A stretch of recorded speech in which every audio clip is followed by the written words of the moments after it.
เห็นได้ด้วยตนเองอากาลีเป็นสิ่งที่มีปฏิบัติได้แล้วผลให้ผลได้บ่จำกัดการเอสิโกเป็นสิ่งที่ควรกล่าวกับผู้อื่นว่าทานจงมา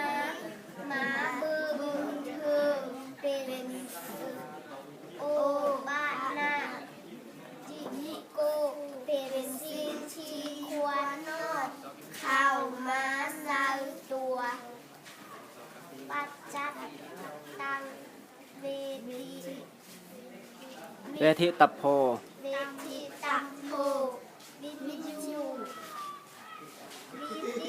เป็นสิ่งที่ผู้กองผู้ได้สะทอดจนดังนี้สาธุตัวเองแด่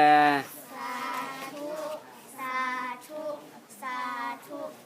อนุโมทามิเสียว